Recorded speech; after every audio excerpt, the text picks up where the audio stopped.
So we've got our essay, and compartmentalisation is the third area of this, and we're thinking, right, well, what do we mean by this?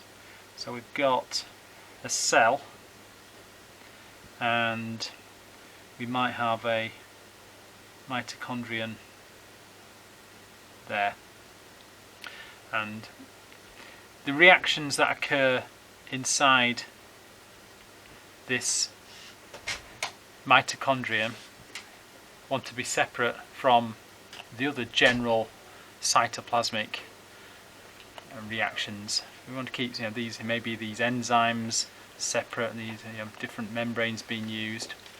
So compartmentalization is all keeping things contained within compartments.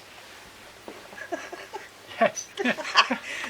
They should use that in the name. Without using the word compartment. That's right. Yeah, I know.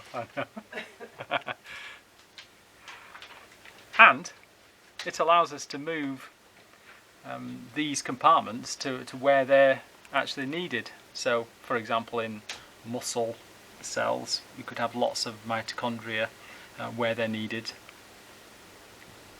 and other things that we could, why are we putting these into compartments? Well, maybe the products are toxic, maybe the products will react with other things, who knows? So we can keep the products of our reaction separate or concentrated, for the next reaction that they're going to take place in.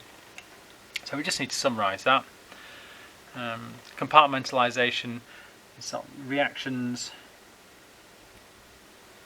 occurring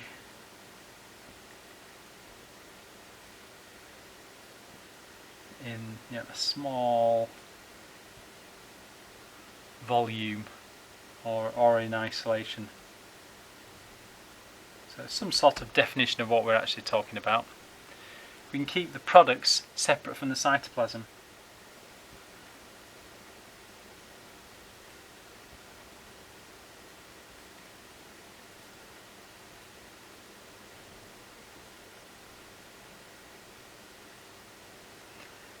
Using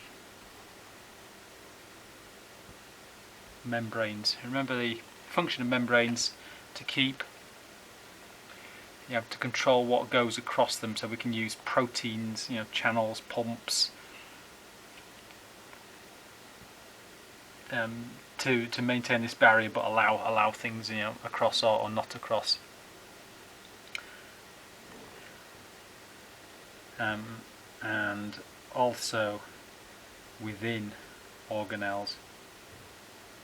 So you can think of the mitochondria, we've got our intermembrane space, we've got our matrix, so even within the organelles we've got compartmentalization going on.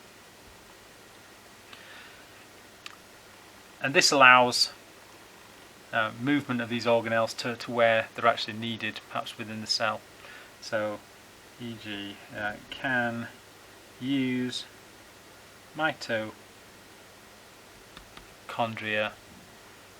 close to areas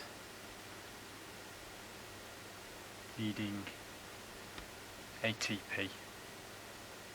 We can move organelles. Another example might be chloroplasts. If you watch a time-lapse footage of chloroplasts in a cell, you can see that they move around. So good luck with that essay.